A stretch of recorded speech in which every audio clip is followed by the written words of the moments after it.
Ladies and gentlemen, the Winged Dragon of Ra has finally gotten new support. I know the comment's going to say, actually, Winged Dragon of Ra actually has the most support of the Egyptian God card, so this is kind of annoying. Trust me, I'm one of y'all. I mean, do you see the big man on the skateboard behind me back there? I'm a Cypher fan through and through. However, the Winged Dragon of Ra getting support does bode some good signs for Obelisk and Cypher getting similar support. And who knows, maybe down the line they'll make some other like fourth support that like somehow merges bits and pieces of each one to make one cohesive Egyptian god deck. I'm a little late to the party, but I did want to still go over these cards and go over what I'm thinking the deck is going to look like, what I think the deck could look like. And before we get into that, guys, once again, only about 95% of people who watch my videos are actually subscribed, so if you enjoy what you see, be sure to hit that subscribe button because it goes a long way. We're in the middle of Operation 100. We're trying to upload an additional 100 videos before the end of the year. We're falling a little bit behind, but we'll catch up, I promise. Let's go over these cards. The first card we're going to go over is the Sun God's Poet, Helpoemer. Helpoemer? Help?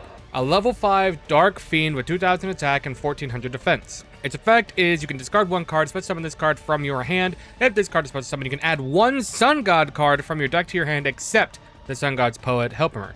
Then if your opponent's life points are less than 2,000 higher than yours, you can discard one random card from their hand. During the end phase, if the Immortal Sun God was sent to the graveyard this turn, you can add this card from your graveyard to your hand. You can only use each effect of the Sun God's Poet, Helpoemer once per turn. This card is a pretty good starter in all things considering. Obviously, it's a retrain of Helpoemer, one of Merrick's cards. Basically, what they've done with the Egyptian God Ra is that they've given him an archetype revolve around. It's called the Sun God archetype because, you know, Ra is the Sun God. And these are all Merrick cards, which is very fitting. When you think of the Winged Dragon of Ra and its users, you don't really think of Yugi, you think of Merrick. So basically, you can discard one other card and special summon this card from the hand, and when it's special summoned, add a Sun God card from your deck to your hand. So, if you have a brick in your hand or a card that wants to be sent to the graveyard, which we will go over here in a little bit, you can then get an extend. It's basically an extender. It's a I would argue a bad starter, but a good extender. If your opponent's life points are at least 2,000 higher than yours, so if you're at 6k and your opponent's at 8k, you can discard a card random in your hand. So this is basically like, you know, just a delinquent duo without the second discard effect. During the end phase, if the Immortal Sun God was sent to the graveyard this turn, add this card back from your deck to your hand. The Immortal Sun God is not the same as the Immortal Phoenix. We will get the Immortal Sun God here in a bit. But overall, yeah, it's a great card for the deck. Next, we have the Sun God's Destructor, Makyura. Obviously a retrain of the original Makyura card. If this card is normal or special summoned or sent from the hand or field to the graveyard, you can set one Sun God spell trap from your hand or deck. And if you set a trap or quick play spell, it can be activated this turn. It's kind of like a nod to Makyura's original effect, where if you discard it for cost, you can activate trap cards that turn their set. It actually had to be eroded because it used to be unlimited trap cards. Now it's one trap card because you can just Exodia Turbo that shit. During the end phase, if the Immortal Sun God was sent to your graveyard this turn, you can add this card from your graveyard to your hand. You can only use each effect of the Sun God's Destructor, Makyura once per turn. This card's crazy. A lot of Ra's specific support have been traps and quick play spells, and they really are just, you know, OTK cards. Ra's whole scheme has always been OTK, but it's a slow one, right? This kind of expedites the process as well as giving you priority. So if your opponent activates, let's say you add a card from deck to hand and you set a quick play spell using this card. If your opponent attempts to activate Droll, you can use the quick play spell and response still to continue your plays. Next up is the Sun God's Terror Machine, Garth. It is a Dark Fiend, 1800 attack, 1200 defense, level 4. If this card is in your hand and you control a Sun God card, you can special summon this card. You can tribute this card, then target one other card in either graveyard. Send one Sun God card from your deck to the graveyard, and if you do, place the targeted card on the bottom of the deck. Unfortunately, that is not a quick play spell, so there's no like interruptions with stuff like Cool Tune. During the end phase, if the Immortal Sun God was sent to the graveyard this turn, you can add this card from your graveyard to your hand. You can only use each effect of the Sun God's Terror Machine, Garth once per turn. This is basically just a way to get itself out and set up some graveyard plays, because again, we're going to see some cards like being in the graveyard, some cards you want to get back to your hand just for a little bit of recurity and stuff like that. But not the best card. I saw people like freaking out about this card. I don't think this is the best card. Like, obviously, Helpoemer and Makyura are the two best cards. I can see this card being in the deck, but no more than 2. I would probably play it at 2 or even just 1.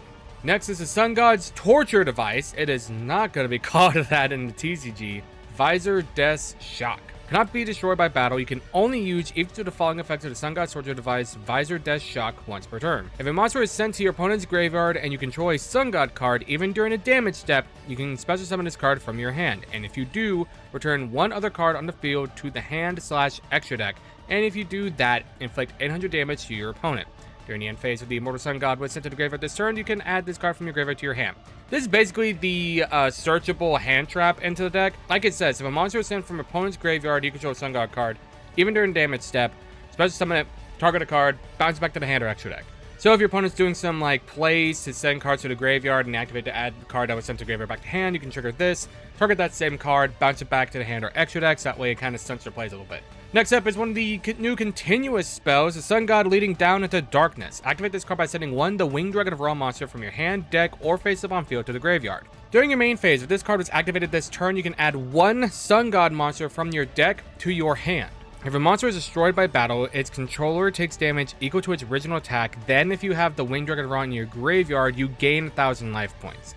You can only use each effect of Sun God Leading Down into Darkness once per turn.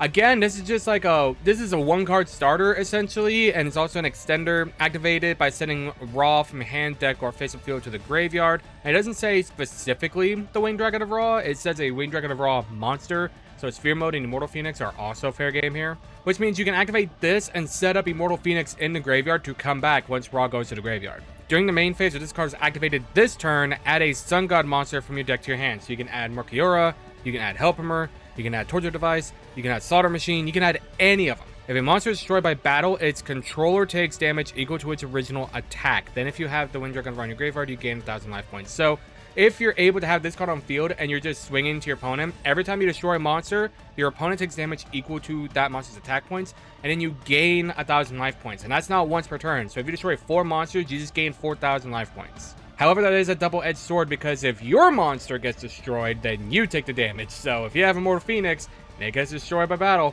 God help you. Next up is the new quick play spell, the Immortal Sun God, kind of looking like a Millennium Monk. Special summon one Winged Dragon of Ra monster from your graveyard or banishment, ignoring the summon conditions. Then if you special summon the Winged Dragon of Ra by this effect, you can send it to the graveyard, and if you do, special summon the Winged Dragon of Ra monster from your extra deck.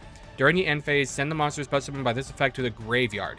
During your main phase, if this card is in your graveyard, you can discard one Sun God card, add this card to your hand. You can only use the effect of Immortal Sun God once per turn. This is a way to get out the new fusion monster, which we will be going over later on in this video. You're able to special summon Ra from grave or banishment, and then immediately tribute it to summon the big guy. And then if you have Immortal Phoenix in grave, you're able to summon Immortal Phoenix from the graveyard. So you have 2 giant bodies on field already.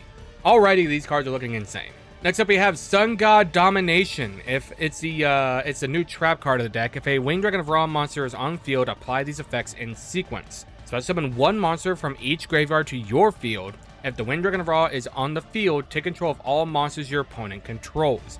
You banish this card from your graveyard and tribute one Winged Dragon of Ra monster. Gain life points equal to the attack it had on field. You only use each effect of God Domination once per turn. So the good news is, this is just like, hey, if you have Winged Dragon of Ra, all your opponent's monsters are now your monsters. However, you do have to kind of like play around it really well, because the first thing is special summon one monster from each graveyard to your field. So if you have Ra, and then you have 2 monsters, you have 3 of your zones filled up already. Then control all monsters your opponent controls. I'm assuming the way that this would resolve is if you have 3 zones, you just pick 2, and now they are yours, and your opponent's left with whatever ones you didn't want. You can banish a card from your graveyard, tribute a Winged Dragon of Ra monster, which means you can tribute Sphere Mode, you can tribute Ra, you can tribute Immortal Phoenix, or the new fusion monster. I do think this card is going to come up. I just don't think it's going to come up as often. I think it's worth running the 1. But that's about it. Last but not least, the Sun God's Protector Egyptian God Slime. We finally got Cypher Egyptian God Slime. It is a continuous trap. Special summon this card in defense position as an effect monster. It's an aqua water level 10 with 3000 attack and 3000 defense, which makes it a viable tribute target to be able to summon out the original Egyptian God Slime. If this card is special summon, you can add one Sun God card from your deck to your hand. Then if you added a monster by this effect during your opponent's turn, you can special summon it. So it's an extender. Cannot be destroyed by card effects, which is the opposite of the Egyptian God Slime. Egyptian God Slime can't be destroyed by battle, so this one can't be destroyed by card effects. You can only activate one the Sun God's Protector, Egyptian God Slime, per turn. So once you summon this guy, you're able to get one of your Sun God cards from your deck to your hand. Ideally, if it's during your opponent's turn, you'd probably want to add the Torture Device, mainly because that's your hand trap of the deck. But during your turn, this isn't a bad extender, because if you set this with Makyura allows you to activate this turn it was set. Then you get to add an additional Sun God card from your deck to your hand, tribute this to summon the Egyptian God Slime. And then the Egyptian God Slime can act as 3 tributes for any Divine Beast monster, so that's your Winged Dragon of Ra on field. Next up, we have the Sun God Steelcage Lava Golem. This is probably the best card in the entire Sun God archetype. It is a Fire Fiend Fusion effect, level 8, 3000 attack, 2500 defense, and takes 1 Sun God monster you control and 2 face-up monsters on the field. Cannot be used as fusion material, must either be fusion summoned or special summoned from your extra deck, remind you, from your extra deck, to your opponent's main monster zone by sending the above cards from either field to the graveyard. But if you special summon this card with the second method, you can only special summon once for the rest of this turn. You can only special summon a Sun God Steelcage Lava Golem once per turn this way. No matter which method you use, once per turn during your standby phase, take 1000 damage. People are losing their minds about this card, and for good reason. This card is absolutely insane. If you have one Sun God card on field, this is a fusion Lava Golem that doesn't use your normal summon. The caveat is you only get one special summon for the rest of the turn, and this thing goes over to your opponent's side of the field. But something tells me that's not really gonna matter with this deck. I've seen people on Twitter and Facebook and in my own locals saying that this card is super splashable, and not really. If you want this card to work the way it writes, you have to be able to play a Sun God card in your deck, which, don't get me wrong, there are decks that could probably spit out just a random Sun God card. But if you're not doing that, then there's not really room for this in just any deck. I think this card's going to be insane in Sun God, but other than that, I can see just like splashing here and there, nothing in any like tunes are not going to be playing this, I promise you. And the last Winged Dragon of Ra card is the Sun God of Darkness, the Winged Dragon of Ra. It is a divine beast. So we have a new divine beast, finally. Level 10, question mark attack, question mark defense, fusion effect, requires the Winged Dragon of Ra and 3 Sun God monsters. It is unaffected by card effects, which makes it a towers. Once per turn during the main phase, quick effect, you can discard any number of Sun God cards, then choose that many on your opponent's occupied main zones. Your opponent must send the monsters in those zones to the graveyard. When an attack is declared involving this card, you can pay life points so that you can only have 1 left. This card gains attack and defense equal to the amount of life points you paid, and the total attack of all Sun God monsters currently in your graveyard. So not only is this thing gaining all your life points, so you can potentially give it 7,999 attack points from your life points, but it gains attack of all Sun God monsters currently engraved. So let's say you have, it's all, not different names, all of them. So let's say you put all of them in. That's 3, 6, 9, 12 different names to put this guy in. That's insane. Now, obviously, this deck is meant to be an OTK strategy, and I see where they're going with this. You get the big idiot on board, you swing, and then you're golden. However, if I'm going to play an OTK deck, I still think that something like Tenpai is the better one. I'm not saying this deck is bad by any means. It's just like if you're going to play an OTK deck, there are more linear and simple strategies out there that are just more effective. Which means this strategy has a hard time going first, and I'm trying to toy with this a little bit to see what I can, pick and choose to see about it, like not necessarily having to go first, but having going first place. And so far, I have cooked up something akin to this. Bear in mind, this is still a prototype version of the deck. I've decided to go with Odeon. Merciless Scorpion Circuit special summons itself by sending a level 10 monster from your hand or deck to the banishment to summon itself out, which sets up Winged Dragon of Ra in the banishment for the Immortal Sun God. Also, you're able to get Temples of the Kings. So let's say you have Circuit and Temple of the Kings, or even just Odeon and Temple of the Kings. If you normal Odeon can get you Temple of the Kings if you really wanted to. And then if you have the Sun God's Protector, Egyptian God Slime, you play Temple of the Kings, set God Slime, then you can activate it the turn it's set, because Temple of the Kings allows you to activate 1 trap card to turn it is set per turn. There's just a little bit of synergy here, not a whole lot. Like, the whole point about Circuit is to get Dangers of the Divine from your deck to your hand. You add Defense of the Temple, and then you're able to add Dangers of the Divine. But you don't really want to play that in this deck. You don't want to use it as a board wipe. What you want to do is be able to have a few going first plays, a few negates here and there with Apophis Serpent and Swamp Deity.